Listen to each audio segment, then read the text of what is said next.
Hello, welcome to the second lesson of Radio 2 for production. So you would see my background is blurred this morning. Sorry about that. The reason for it is we're sitting in my studio and my studio is a little all over the place at the moment, you know, being a creative person. So I have to sort it out this afternoon, and then by all means, next time I can show you my studio. So this is now our second class for researching the audience. And what we're looking at today is we're just continuing with who is listening. We're going to look at RAM in detail. And then from Valerie Geller's book, Beyond Powerful Radio, we'll be going into understanding your audience and how they listen. We did speak about it in the previous lesson, so this will be more of a recap. The power of how to convince, the fact that there's no crystal ball, and then the book, aka the diary. So in our previous lesson, we did speak about this a little bit. So listener behavior has changed drastically over the past decade. It's important to realize that the way we used to listen and the way we listen now is not the same anymore. We have extremely short concentration spans now, and there are multiple external stimuli going on around us, and they are growing exponentially, okay? So at all times, I can be busy with 4 or 5 things at the same time. As soon as you give me one, I get bored. Okay, you lose me, you lose my attention. So if you don't engage a listener today, you will lose them. That is just the new way that we're living in. So from the previous class, we've mentioned that there are 3 ways to absorb info. Auditory, so via hearing, so I can listen to the radio and I can hear something and I can take it in. Visual, so when you see something, so I need to look at your Facebook, your website, you need to bring something else in to entice me. And then kinesthetic or tactile, touching. So you need to do an activation or you need to bring in other elements that will entice me. At the end of the day, our goal is to entertain.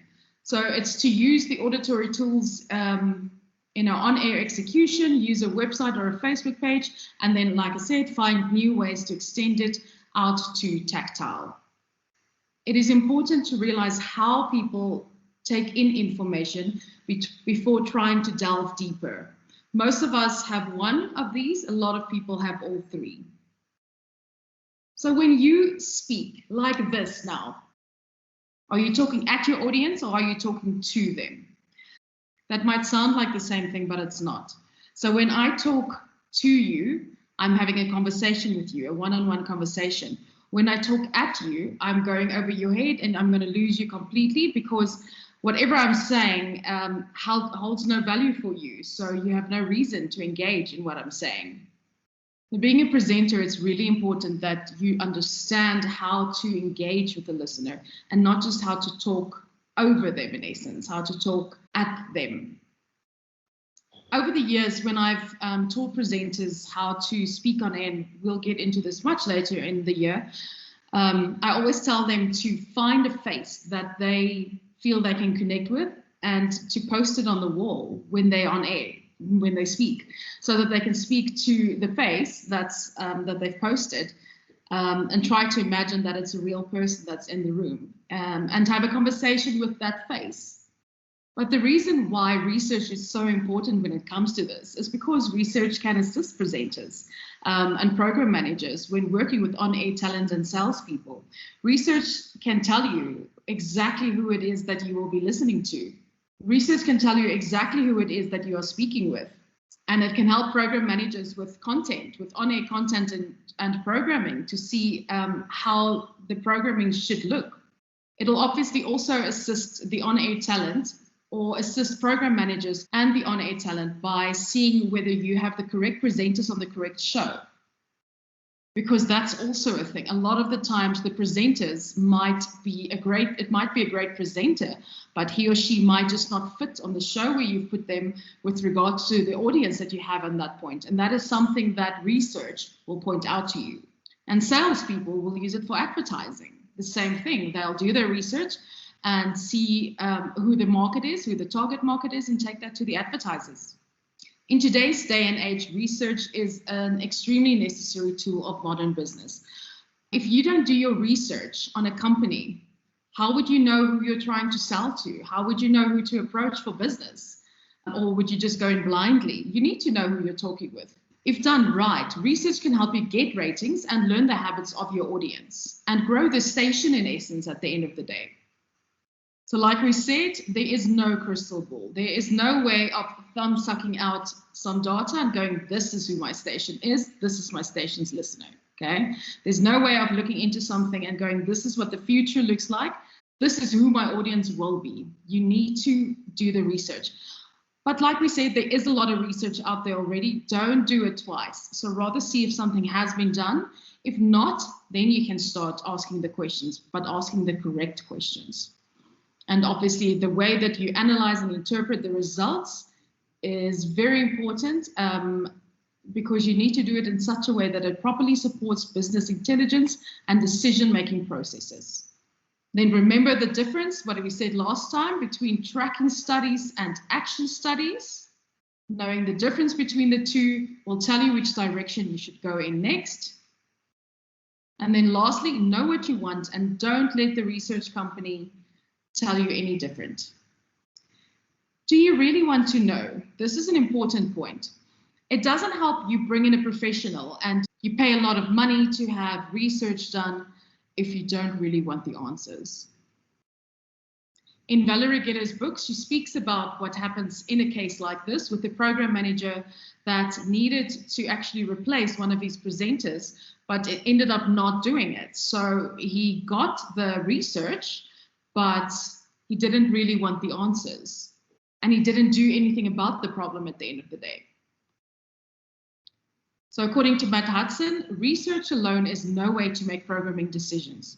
Research does not prove or disprove anything. We still need creative minds to understand, interpret, and implement the findings, okay? So before you begin with research, make sure that you're prepared to make the necessary changes and that you know how your staff will deal with the findings.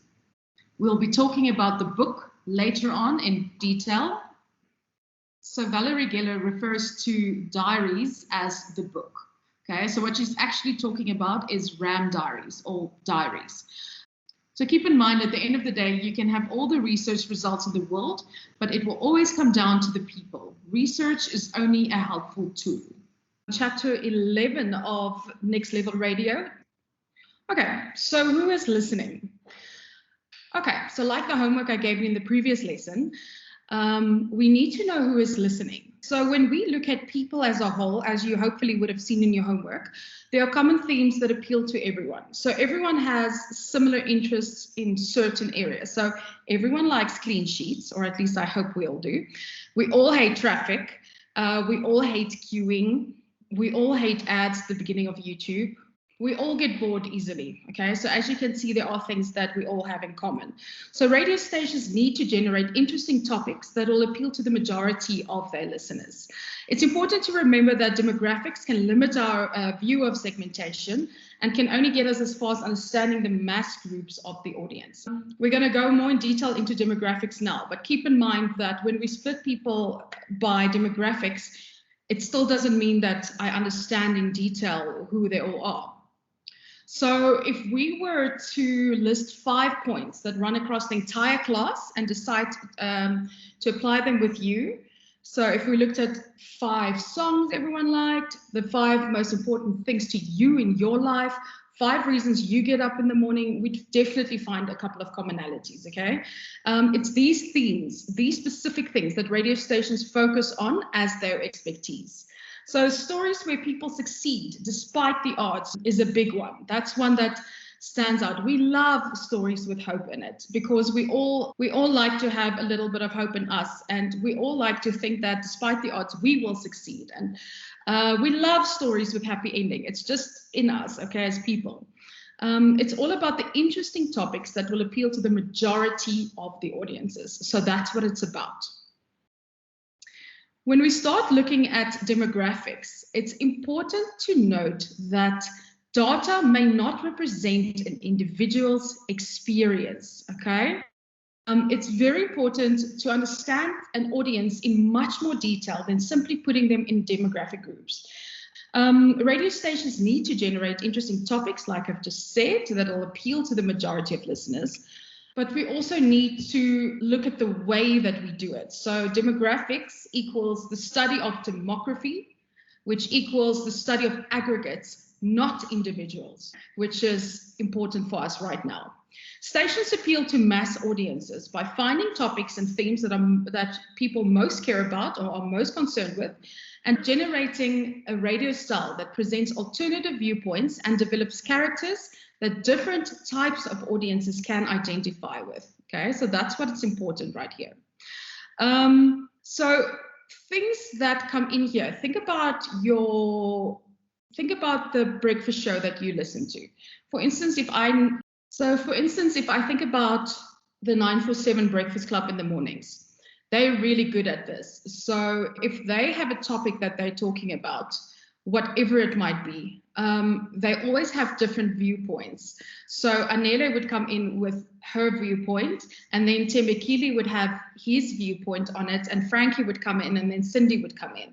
So what they're trying to do is they're trying to bring in all the different elements that you could have had, all the different opinions that could have come out. They all try and bring in individually to make you feel, okay, cool, yes, that's what I think, because you might not agree with what Anele is saying, but you might agree with what Tembekile's view is on something, okay?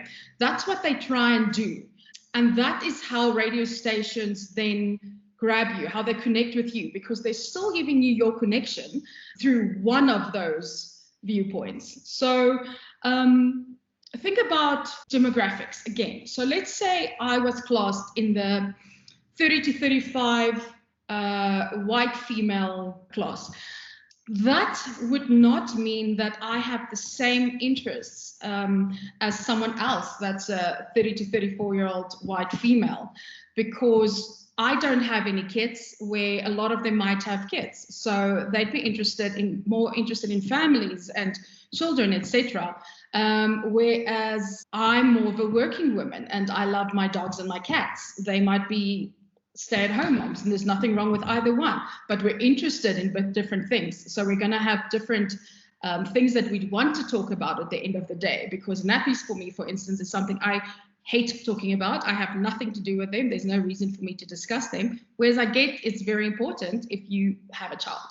So that's the kind of things where we need to get more into detail. So how do we do this? How do we actually compile the data and figure out who is listening to us, okay? Because this is demographics, great, but how do we get our listenership? In South Africa, we use RAM. So the BRC RAM. RAM is what gives us our data. So here's just a short summary of RAMs. So you'd remember from the previous lesson, we spoke about the BRC, so Broadcasting Research Council, radio audience measurement. So that's what this whole thing is. So the BRC, radio audience measurement, which is a multi-platform and intuitive survey that is respondent-friendly across all walks of South African life. This tool collects the most accurate data through a 7-day diary across different geographies, locations, languages, and socioeconomic landscapes. The BRC commissions the BRC RAM through its researchers applied TNS, which is also Kantar, which I spoke about briefly previously, and the data is released quarterly. So the data is released Feb, May, August, and November, or it's supposed to be released at that time. We haven't had any stats since March last year, which is obviously quite a problem because we're almost going on a year. But I understand that Kantar is working on the solution. So if we look at RAM, radio audience measurement, it's a tailor-made independent survey specifically designed for South African broadcasters and advertisers. For broadcasters, RAM is a useful way of understanding the audience numbers and their movements. It's also the only way that we can completely understand it in South Africa. For advertisers on the other side, it's a way of understanding where their target market is most prominent and how to make the most of their budgets and messaging. So I used to work in an advertising agency, and I understand how important these numbers are. These numbers are king. They look at these numbers for everything because, unfortunately, the clients look at the numbers. Whether you know that your numbers are actually higher or not doesn't really matter unless you have the stats to prove it. Advertising agencies, media consultants, and market research agencies usually act on behalf of advertisers or sponsors. In order to provide specialist advice to their clients, they also need detailed information on audiences for all the media. So advertising agencies always act on behalf of a client, okay? That's just how it works. So in order to provide specialist advice, they need the stats, all the information in detail to take to the client in order to tell them where to advertise, whether it be on radio, on TV, out of home, etc. Who else uses these numbers? Academic researchers and analysts use these numbers. In the end, research on media audience is necessary in order to test and develop theories on audience behavior and media consumption. So those are the three people that use these data on a day-to-day basis, would be the broadcasters, advertisers, and advertising agencies. Last but not least, the academic researchers. Okay, if we look at a little bit of history about the radio audience measurement, the South African radio listening for BRC RAM began to be collected on the 7th Jan 2016. Very specific date, I know, but it's out there, so we have it. The survey consists of two elements.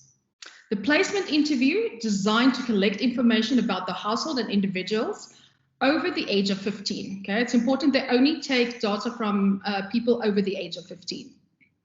And then secondly, the radio diary, which we'll go into a bit more detail now, designed to collect radio listening for all commercial and community radio stations in South Africa for each quarter hour across a week. So you'll see now what it looks like, but you'll fill in each quarter hour what you've listened to, which station, whether it's Mhlobo Wenene, whether it's Metro, whether it's 947, but whatever it is that you were listening to, you would fill it in there. So the first industry release of data was released on the 25th of August in 2016 then, which was the Jan to June stats. So you might already pick up an issue here because we are now sitting in June 2016 and we're now getting the stats from Jan to June. So you can see it's quite a while before we get our releases. So we're never getting the actual now listenership figures.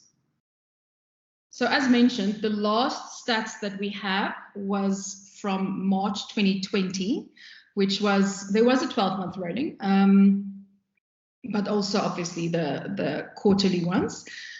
What I wanted you to see here is just the amount of people that they looked at, okay?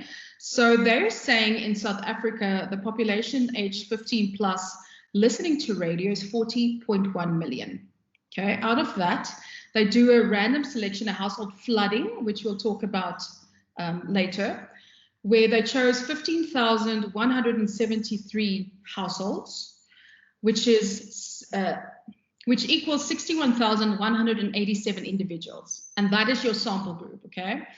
So out of the 40.1 million, you have 61,000 that makes up for it. So you might now be asking yourself, how do they select these households and these individuals? And how can a whole sample represent a whole population? First, you need to understand that there are sample sizes and then there's sample intervals. So a sample or a sample size refers to the number of participants in a study. Okay? The number of people that are in a study would be their sample size. A sample interval, on the other hand, is the distance between which the measurements are taken. Each household needs to be selected with a sample interval in mind. This means that a house that has been selected, let's call it house A, needs to be far enough away from house B if they're both in the sample. So the distance between these samples are based on the density of the households in a particular area, which makes sense if you think about it. So the shorter the distance, the denser the population. The longer the distance, the more space there are between two houses. So in your mind, I'm sure you can imagine that lower SEM areas will have shorter distances and higher SEM population areas will have longer distances between them. The reason for this is that they're trying to space out the area of collection so that there isn't a demographic bias. So how we select these households and these individuals is by looking at the probability proportionate to size sampling. So when looking at the households and individuals to choose for these surveys, the BRC uses an approach called probability proportionate to size sampling, so PPS. So what they do is They attribute numbers to the portion of the population over 15. Remember, I said earlier on, it's only from over 15 that they'll count you. And they take these people from small areas, which will then represent the whole population. PPS then randomly selects these numbered people living in those small areas to participate in the survey and therefore make up the sample. The small areas are classified by the South African Census Study, which classifies each area of the country that has a fixed boundary. So how can a sample represent a whole population? Obviously, it's impossible to survey every single member of the population in order to get a directly accurate idea of the listening habits of the entire country, as we are just under 60 million at this point. This is why the BRC will select a representative sample for a survey. So again, a sample is a portion or segment of the total population or research universe that is selected through a sampling scheme to represent the whole population. A sampling scheme is the way that the sample is obtained. In the case of RAM, the study takes the South African census data, as mentioned earlier, which is the largest survey of its type in the country to derive a sample for RAM. So for example, if we as a nation had a 51% female population, then the BRC needs to be sure that 51% of the RAM sample are female respondents, obviously. So in South Africa, we still make use of the paper diary methodology, which is also used in a few other countries like the UK, Australia, Finland, who else? China, India, Malaysia. So there are still a few countries that make use of this.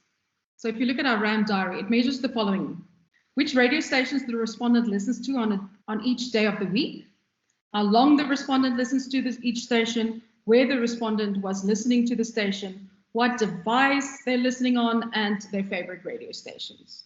So here's an example of a paper RAM diary from 2018. This is also in your textbook on page 418. So here you can see, you put in which day you're listening, the date, whether it's in the morning or the afternoon, all the quarterly hour segments you'll fill in here, where you're listening, whether it's in your house, somewhere else, on what you're listening, on your radio, on your phone. So here you will put all of that in, okay? And then if you haven't listened to it. So what I want you to do now, before we carry on going any further, is on page 419, there's activity 11A at the top of the page, okay? I want you to make sure that you can answer these questions. So the first one, explain the role of RAM in the media industry and who could benefit from the data that is collected through RAM studies. Then name the two methods used in South Africa for collecting the RAM data. Discuss the differences between a sample and a sample interval, and list 5 key pieces of information that a radio diary is able to measure. Then if we move on and we look at this section, so this is the viewership numbers for 1 week, okay?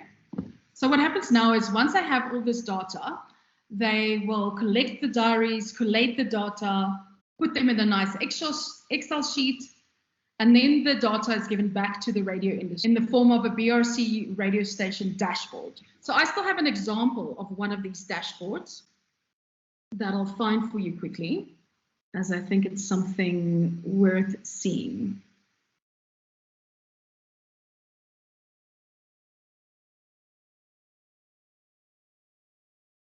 Okay, so this is what the BRC RAM radio station dashboard looks like. You'll see this is an older one. It's Jan 2018 to June 2018, but this is what they'll always send out. And you'll see it's. So if we take an example here, let's take Gagazi FM. So here you'll see. Here are their total audience numbers. So 1 week Q, average daily audience Monday to Friday, average daily Monday to Sunday. Here there's a breakdown for gender, age, race, how many exclusive listeners are listening, the area, the device, the language, the location, and then the SEM, socioeconomic measure, and the province that they're listening in. Okay, and here you can see the radio listening by quarter hour. So you'll see here, like in the mornings, between, what is this? Like, let's say between 9 and 11, they are most listened to. This is on a Saturday and a Sunday. And Monday to Friday, the highest point is here at 7 and here at just after 8. So what is this? Almost 9. So that's their highest listening. Okay, so this is what you can all see on this dashboard. So it's got the commercial and the PBS stations here, and then there's your highest listenership community radio stations. So now if we go back to the PowerPoint. Okay, so this is pretty much what I've just shown you. I've just shown you the breakdown for what it looks like. So here's just the daily audiences. It's better. So the average daily audience, Monday to Friday, Monday to Sunday, total audience. Here is the gender breakdown and their age breakdown. Here you can see the languages, location, area, device, province, socioeconomic measure. And here you can see the times of day. Okay, so now what we're going to do is I'm going to show you how you can calculate this yourselves. So how these data points are collated and what they mean can be quite confusing, I get that. So what we're going to calculate is the gross total, the net total, and the cum listenership, so that you can see how it's done. So this is just an example of a single week of data. So Monday to Sunday, number of listeners and the repeat listeners. So we'll start by working out the gross number of listeners for the week. And that would be done by simply adding each day together. So in this case, the formula would be day 1 plus day 2 plus day 3 plus day 4 plus day 5 plus day 6 plus day 7, which gives you the gross total of listeners, okay? So that's, in this case, is 344. From here, we can calculate our average number of listeners. To do this, we take our net total and divide it by our range. So that's the amount of days, in this case, 7 days a week. So all you do is you take the gross number, which is, we had that at 344, and you divide it by the range, which is 7. So 344 divided by 7 is 49 gross average listeners during the week. So what we're going to do now is we're going to work out the net total. And how you do that is you take the numbers of listeners for the week and you take away all the repeat listeners. So let's say I was listening to Metro FM for 7 days a week, every day for at least a quarter hour. That means I was listening for 7 days a week on the gross numbers. But if we look at the net numbers, I'm still one person. So whether I listen for 7 days or for 1 day, it's one person, okay? So that would be the net then, 1. In this case, if we're looking at this example, we take the gross amount of listeners minus the repeat listeners, which gives us 129 total net listeners. Okay, the next thing we want to do now is we want to work out the average net, which is pretty much the same thing you've been doing with the previous one. So you take your net amount of listeners, which is 129, you divide it by the range, which is 7, and that gives you a net of 18 listeners.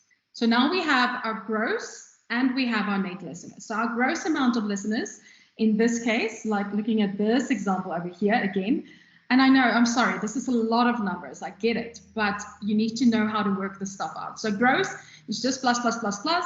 Gross average is divided by the range, so divided by 7. Net is your gross minus your repeat. Net average is then that amount that you got when you minus the gross minus the repeat, which was 129 divided again by the range, which is just 7 days, which gives you 14. The last figure we need to look at is your cumulative audience figures, okay, your cums. Again, we can't work this out if we don't have the physical diaries in front of us because we need the numbers. So the cum number is the number of people listening to a radio station for longer than 1/4 hour in 1 week, unduplicated, okay? So all that we're doing here, also very easy, straightforward. So for each day, you're going to go number of listeners minus repeat listeners, minus 25. Number of listeners minus repeat listeners, Tuesdays 2, etc., etc. Okay, Wednesday, 70 minus 55. Thursday, 40 minus 22. Friday, 5 minus 0, etc., etc. Okay, and that gives you your cum listenership for that 1 week. So this is an example of a cumulative listener graph. This just makes it a lot easier for us to see what's going on. Bear in mind, the more quarter hours we have per person, the more these figures can change, okay? Quarter hours. Important to note, the more quarter hours we have per person, the more these figures can change because each quarter hour is counted for gross total and for gross average listenership, okay? So the more quarter hours someone listens, the more this can change because each quarter hour is counted. So what can we tell if we look at this graph? We can tell that on Tuesday and on Friday, we got the least amount of new audience members in versus on Saturday, we got the highest amount of new audience listeners in. So looking at this little block over here, the following results can be calculated using the formula that we just learned. So you can work out what the gross total listeners are, the gross average listeners are, the net total, the cum listeners, and the average listeners. Do me a favor, go and look at this and see if you can work this out. If you understand everything that was just said, all of these, if you get the same amounts. If you don't, please contact me so I can help you so we can see where it is that you're struggling, whether it is something that I just didn't explain well enough, so that we can get you on the correct page. Phew, okay. BRC RAM diaries done and dusted. Can I just tell you that if you walk into a radio station and you ask them to explain to you how a radio diary works, very few people are going to be able to explain that to you, okay? So it's an important section to start understanding, and it will give you a foothold if you can understand it. Just something that I've pulled again from the BRC's website, just a couple of FAQs. So frequently asked questions, just to make sure that you are, so this is kind of a summary, I guess. So how are the BSc RAMs conducted? It's conducted through a placement questionnaire and a 7-day self-completion diary. These self-completion diary. All the interviews are done face-to-face, which is why currently we can't be doing them, and which is why our RAMs are so far behind, because obviously with COVID, no one can go in, okay? Why are they paper-based? Because in South Africa, we have different, because in South Africa, it was deemed the best suited. As we have different education levels, different literacy, different types of devices in the household. Not everyone has access to smartphones to be able to do it the way that, for instance, the USA does it, okay? So the paper-based survey in South Africa is still seen as the best measurement.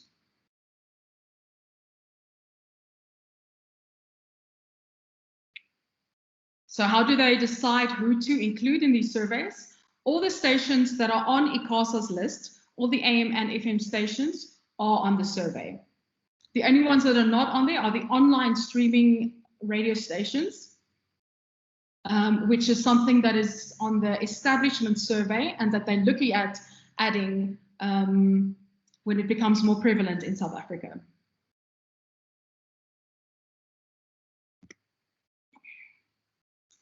And then as mentioned, you have to be over 15 to be able to take part in this sample. And that's the average households that they look at. And as mentioned, there's about 61,000 people, that's individuals rather, that form part of this sample study, everyone aged 15 plus. Samples are drawn by using the probability proportionate to size sampling, so the PPS, to identify each small area where the interviews will be conducted. And no, the samples, unfortunately, are disproportionate in that there's a higher allocation of metro areas than there are to the smaller areas.